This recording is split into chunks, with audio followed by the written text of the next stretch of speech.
preconceived idea in your mind of how the painting progresses and how individual effects are achieved. If any procedure is unclear to you, you may run the tape back and see it again to see exactly how a particular effect was made. Pay close attention to the way tools are loaded to achieve certain effects. A great deal of the magic occurs right here on the palette. Take your time and work at your own pace. Speed will come with practice. This is the project we'll be painting today. I think you will find this painting fun as well as an excellent learning experience. I strongly suggest that you use this painting only as a guide and add your own ideas to it. We each see nature through different eyes, and your painting should reflect your visions, your personality. Devote some time to practice and become familiar with each piece of equipment, and very soon you too will experience the joy of painting. Before we get started, let's put a complete supply list on the screen, listing all the materials you need to paint this fantastic scene with me. Then I'll be back in just a second.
Welcome back.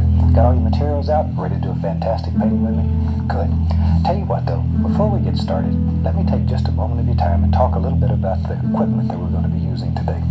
First of all, the main two brushes that we'll use.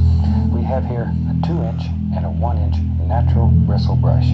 Now, I know these may look like house painting brushes, but these are high quality artist brushes designed specifically for this technique.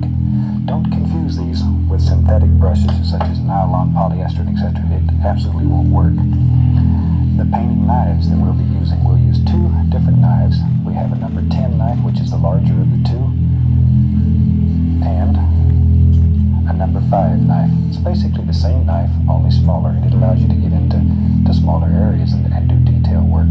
With these knives, you can create unbelievable effects. You can paint mountains, and trees, and roads, and stones, rocks, houses. It's unreal what you can do with those son of a guns. We'll be using fan brush. This is a number 6 fan brush right here. Now, this is a bristle fan brush. It's quite firm, has a lot of spring to it. It's not a soft little delicate brush. It's quite stiff. With that, you can do such things as clouds, trees, waterfalls, a multitude of beautiful effects just using a fan brush. Also, in the way of brushes, we'll be using a number 2 script liner brush. Now, this is the brush that we use to do fine detail, and most important, this is the brush that we use to sign our completed painting. Some of the other things that we'll use: liquid white. Liquid white is a thin oil base coat. With this, we cover the canvas to make it wet, make it slick. It allows us to literally blend color right on the canvas rather than working ourselves to death on the palette. The paints that we use. The paints that we use are specifically designed for this technique of painting. They're much firmer and dry than normal paint. If you use a loose, slippery paint,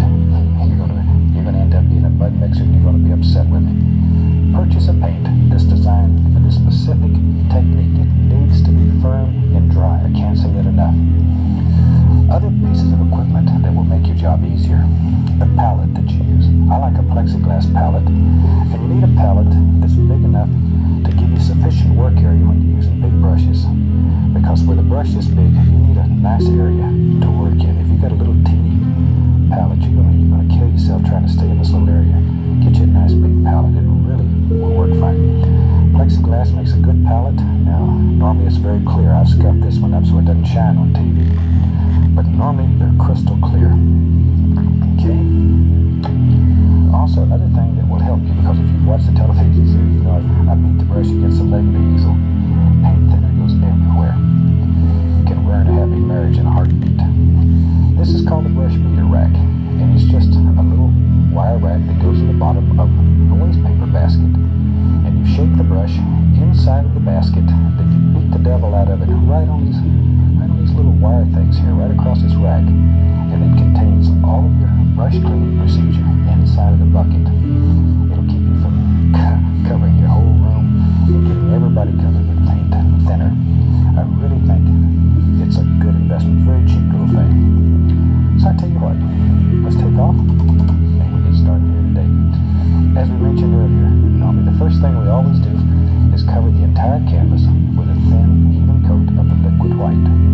So we'll just dip the old 2-inch brush right into the liquid white, about like so. Then we go right up here and begin covering the canvas. All we're looking for is just a nice, thin, even coat. Just really work it in. Just cover the canvas with it. Just cover the entire canvas. Probably the most common mistake made is applying too much of the liquid white.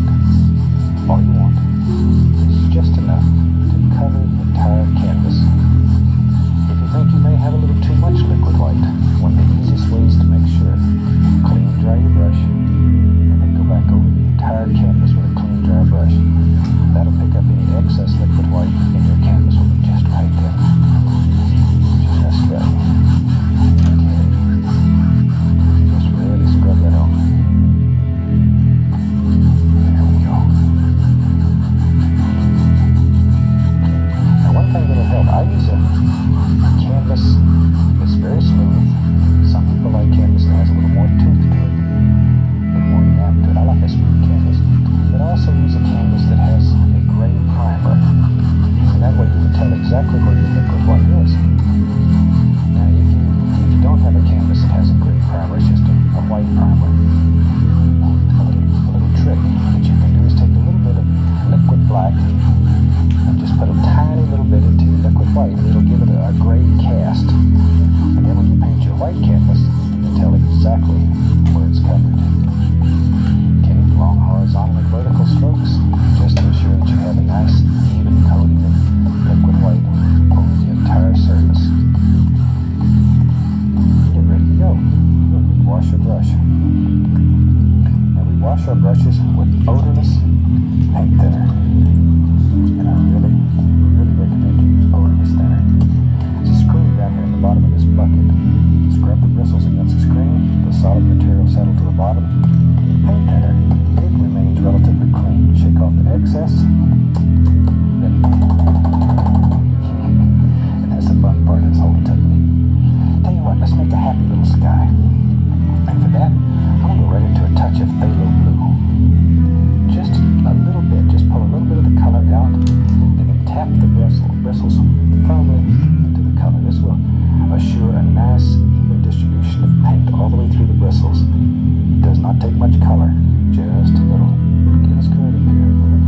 Now then, just using little crisscross strokes, begin laying in a basic sky. You can start at the top and work downward. That way your brush will pick up the liquid white, and automatically, your color gets lighter toward the horizon. Let the canvas work, let the liquid white work, let your brush work. You just enjoy. Just enjoy. Because painting should make you happy. It should be a fun experience. And you can always add a little more color. Start with very little color. You can always go back and add a little more. That's very simple. It's a settle again to try to take it off though. You can do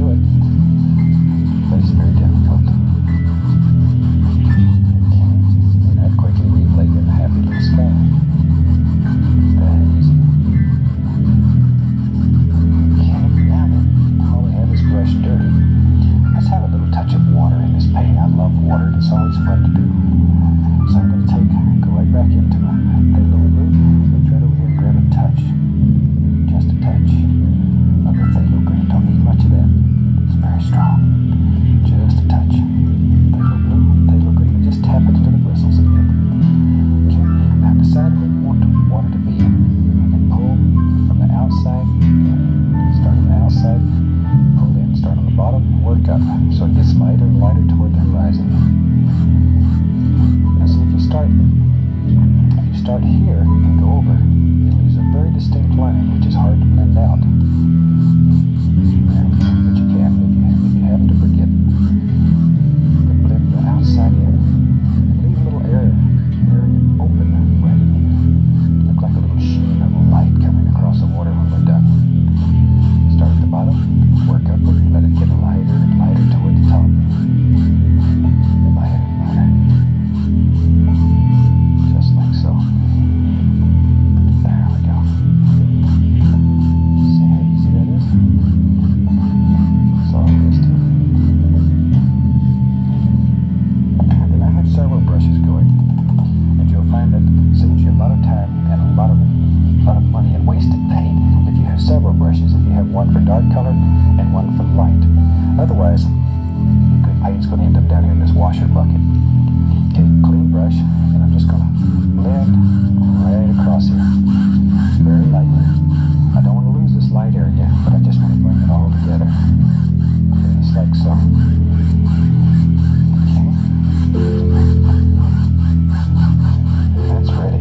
All fixed up. Now if you just have a tiny bit of paint on your brush, you can just wrap it like that, and it'll take that paint off. Okay, let's use the fan brush today. We'll build a happy little cloud. Let's go right into titanium white. I'm going to reach down here, be right back. Get the least little touch, a little bit more of the bright red. I want to put a little sunlight in these clouds. I'll make a happy little cloud today. Happy little cloud. Okay. Decide where your cloud lives. Maybe he lives right in here. Take the corner of the brush. Just make tiny little circles. Tiny little circles round and round and round. Don't stay in one place. Keep working. You just stay in one place here and keep grinding the paint. You're going to end up with big cotton balls up in the sky. And you can also do this just as well with a 1-inch brush or 2-inch brush. 2-inch brush makes fantastic clouds. Okay, now with a clean, dry 2-inch brush, use the top corner of the brush, and you want to blend just the base of these clouds out, not touching the top yet, just blend. See, very lightly, very, very lightly, just like so, just barely, barely blending. Okay, now we're going to fluff it, and this, we're going to do a big circular pattern. Just grab it gently, and fluff it upward, just fluff it. And you're going to pull up little stringy things when you do that. Don't worry about them, because when you go across, they just go away. And that easy. You have one beautiful little cloud. Maybe we'll put another happy little cloud in here. Maybe this other cloud, maybe he lives right over here. Same thing, tiny little circles. Just drop him in. Wherever you think he should live, he lives right there. And in your world, you put a cloud where you want it. You don't necessarily need to put a cloud where I do. You put it where you think. If you make it live somewhere else, then that's where it ought to be. There we go. Lift it gently, lift it, and very lightly. Just go across it. Isn't that easy? We got another happy little cloud right there. Absolutely no problem. Okay, I'll wipe off the old fan brush. I just have some paper towels over here that I clean the brushes on. Okay.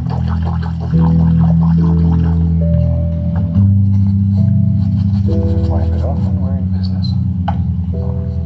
Let's build, maybe way back in here there's just a small little mountain that lives. So let's take a touch of Prussian blue, a little bit of midnight black. We're going to get a little touch of alizarin crimson. So we got blue, black, alizarin crimson, maybe even a little Van Dyke brown. What the heck? What the heck? Just drop it in. Dark colors. Okay, pull pull the paint out as flat as you can get it. Just really mash down hard. And take your knife and cut across. See there? Get that little roll of paint. This knife has a straight edge on it. And by having a straight edge, it's very easy to load it. Let's go up here. Okay. Now then maybe our little mountain, you got to make a big decision here. Maybe he lives right here, just floats around in the clouds. Push very firmly, very firmly. We're trying to push this color right into the fabric. And you just decide where you want little bumps to live. See, there's one. Wherever you want them. Maybe there's a happy little thing lives right there. Scrape off all the excess paint. Just really get in there and scrape hard. You can't hurt this. Just scrape it off. The only thing we're worried about is this nice outside edge. In here, you could care less. Now then, with a 2-inch brush, I want to grab this. And because of the liquid white, canvas is wet, you can pull this and move it. And just move it. Remember, you can see the entire mountain. It's always more distinct at the top than it is at the bottom. And by doing this, that will happen automatically. Just like so. See, just let it sort of float off in the sky there. There we go. Because this is a very firm paint, you can blend right over it. Okay. Now then, maybe there's some snow on that little mountain, so we can take some titanium white and once again pull it out as flat as you can get it. Just really pull it out. Then go across, get that little roll of paint. See, there he is. Tiny little roll of paint. Let's go up here. Okay, now then, right along in here, take the point of the knife, put it right up at the top of the mountain. No pressure. Just let it float. Just let it float right down the side of the mountain there. No pressure. See, follow the angles in the mountain. Absolutely no pressure. Okay, maybe right here. Think where light would strike. Think where the sun would shine through here and create all these beautiful little effects. And if you're right-handed, it's normally easier for the light to come from the right side. Normally easier. See? Very delicate touch though. Very delicate. Very, very delicate. This is a time when the little knife would come in even better. So you can get back here with a little knife and get these little places. That little sunward guy just sneaks right in there. Either knife works very well. They both have the straight edges and they work very good. Take a little bit of blue and white. This is a little phthalo blue. Just a touch. Just a touch. Mix it up about like so. That's good. Cut across, and once again we have that small roll of paint right out on the edge of the knife. So you can see it's right on the end. There you go. Now then, decide which peaks farthest away. If this one's in the background, put a shadow behind this one first. Just a little tiny shadow. Then a shadow here. Let it come down. Distinctly through. See there? Distinctly through. No pressure at all. Think in your mind that the only thing touching the canvas is that little tiny roll of paint. And each little highlight needs a shadow. If it doesn't have a shadow, it won't come out and play with you. It'll just leave you. Just leave you stranded. Okay, now then. Sometimes it's fun to play some games. Alright, clean dry brush. I'm going to tap the base of this following the angles. I want to create mist. Now lift upward very softly. 3 hairs and some air over here. Follow these angles. Lift, lift, blend. See, it just softens that son of a gun right down there. Okay, now then. Maybe, so you can change your mind. Now maybe there's a peak that lives right here. If we'll make this one look like it's in front of that by diffusing that first and then bringing a line distinctly down, push all that back, but that little misty area is the only thing that separates those. So cherish it. It's your good friend.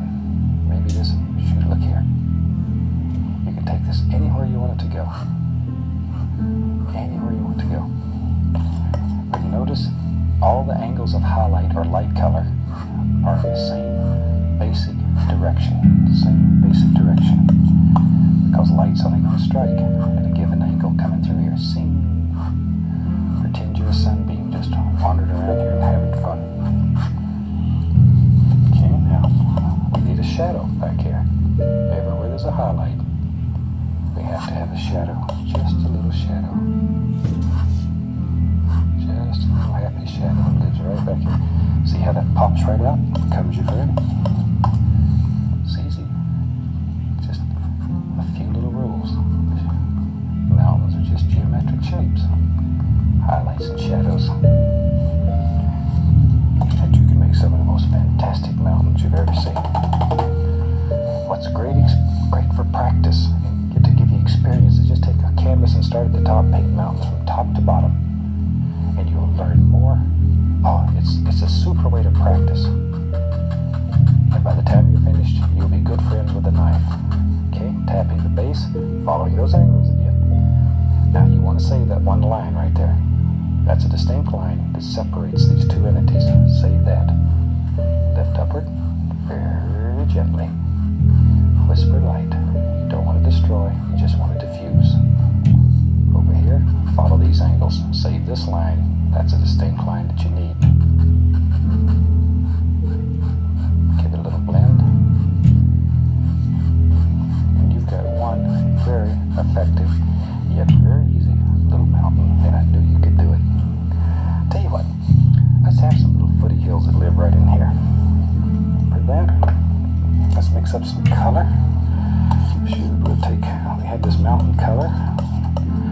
That was just some Prussian blue and some midnight black. We'll put some Van Dyke brown, alizarin crimson, just a little touch of sap green. Don't want too much sap green. I'm going to reach over here and find some white. And let's see what we got here. You got to put a little white with it to know what you have. It's very difficult to tell. A little more blue in there. Oh yeah. Just sort of play with the color till it gets like you want it. I'm looking for a color that sort of a bluish gray, maybe with at least a little hint of green. It's too far away to have much green. Okay, now we can lift it up like so. Okay, let me clean the knife. And today, I'll tell you what let's do. Let's use a 1-inch brush, and I'll just go right into that and just pull it through, just to load a little paint on it. Like so, just like so. Let's go up to the canvas. Now you have to make a big decision here. Where does your little foothills live? Maybe, let's start right in here. Maybe just using the corner of the brush. Maybe they just come right down. Here they come. Wherever you want them. And just sort of pull it straight down. So, turn it over and use the other corner. If one gets empty, you can turn it over. Just pull straight down. But very important here. See this little misty area right in here? You want to save that mist that's between the foothill and the mountain. If you kill that misty area, these foothills are going to look like they're right up against the mountain. You don't want that. Now then, time to wash your brush. I'll put off washing the brushes till I'm about to run out.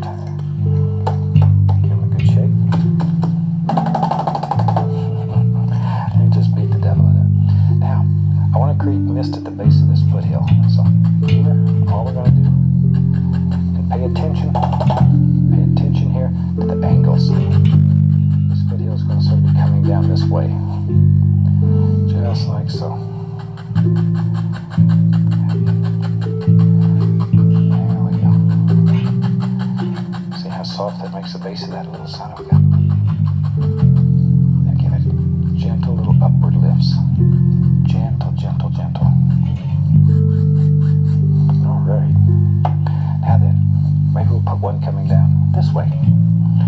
Same color, only darker. Same color, only darker. So, as things get closer to you in the landscape, they should get darker in value. A little darker in value as they get closer.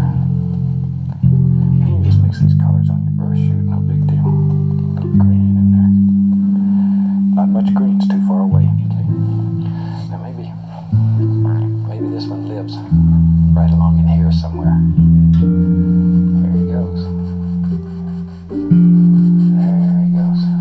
See, this one's a little darker, so it'll stand out. Now sometimes you want to make something that looks like a little individual trees. You just take your brush and turn it on the end, see? Pull down, and it makes a little more distinct things, depending on the effect that you want to achieve. Maybe this comes right on down. You just sort of have to make a big decision and decide where it lives. Look at there. It's that easy though. And I'll show you something that's fun here. Maybe you decide in here, maybe there's a little separation and this one comes right on down here. See, you can sort of pull them apart and make more than one. That easy. Alright, Rick, you just called me twice, so I gotta take them wherever you want. I really